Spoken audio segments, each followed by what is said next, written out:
수사기관의 압수수색 처분에 대한 준항구 사건입니다. 이 사건은 시험에 나온다라기보다는 함께 공부를 해보자는 차원입니다. 같이 읽어보시죠. 준항구인이 참여의 기회를 보장받지 못하였다는 이유로 압수수색 처분에 대해 불복했으나 그 불복의 대상을 구체적으로 특정하기 어려운 사정이 있는 경우엔 법원이 취해야 할 조치, 심리 방식이 뭐냐? 자, 형소법 417조 수사 준항구가 있죠.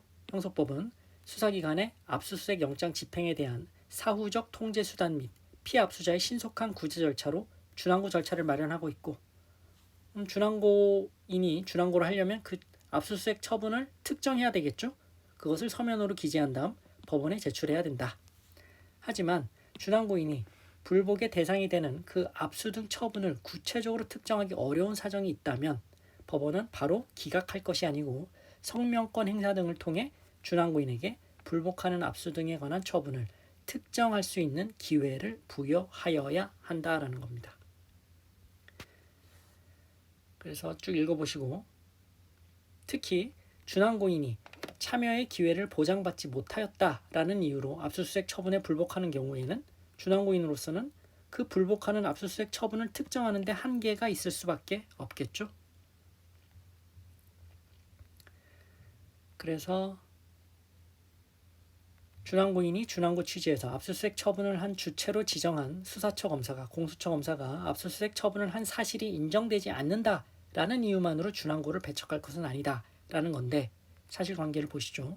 준항구인은 언론 보도나 수사 과정을 통해 수사처 검사가 준항구인을 피의자로 하여 대검, 감찰부 등에 대한 압수수색 영장을 집행한 것으로 알고 있지만, 집행한 것 같아요. 그렇게 알고 있는데 그 수사처 검사의 압수수색 당시 영장도 제시받지 못했고, 따라서 참여를 위한 통지조차 받지 못했다라는 거죠.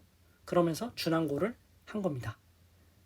그런데 영장도 제시받지 못했고 참여를 위한 통지조차 받지 못했으니 어떤 압수수색, 몇 월 며칠에 어떤 압수수색에 대해서 준항구를 하는지 특정을 제대로 할 수 없었던 겁니다. 준항구장에 뭐라고 썼냐? 수사처 소속 검사가 2021년 9월 초순경부터 2021년 11월 30일까지 사이에 피의자를 대상으로 실시한 압수수색 처분 중에 피의자에 대한 통지 절차를 거치지 아니하여 피의자의 참여권을 보장하지 아니한 압수수색 처분은 모두 취소해달라. 이렇게 기재해서 준항구를 제기한 겁니다. 그러면 그 압수수색이 특정되지 않았으니까 기각해야 되는 거냐?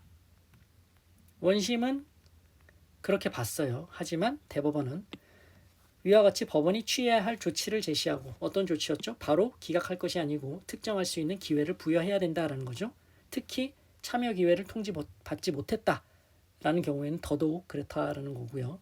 그와 같은 조치를 취하지 아니한 채 준항구인이 압수수색 처분의 주체로 지정한 수사처 검사가 압수수색 처분을 한 사실이 없다거나 준항구인을 압수수색 영장 대상자라 하여 어떠한 물건에 대한 압수수색 처분을 하였다고 인정할 자료가 없거나 부족하다는 이유만으로 준항구인의 청구를 기각한 원심 판단에는 준항구 대상 특정에 관한 법리를 오해한 잘못이 있다라면서 원심 결정을 취소, 환송했습니다.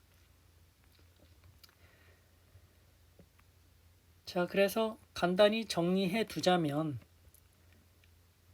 영장도 제시받지 못했고 참여 통지도 받지 못했어요. 그러면 준항구 대상을 특정하기가 쉽지 않겠죠? 그래서 이렇게 좀 불분명하게 기간도 넓게 정하고 특정을 제대로 하지 못한 준항구장이라고 하더라도 바로 기각할 것은 아니다. 그 사이에 수사처 검사가 압수수색 처분을 한 사실이 인정되지 않는다라는 이유만으로 준항구를 배척할 것은 아니다라는 거죠. 그래서 정확하게 불복하고자 하는 대상이 무엇이냐? 성명권을 통해서 처분을 특정할 수 있는 기회를 부여해야 한다. 자, 이 정도로 정리를 해 두시죠. 마치겠습니다.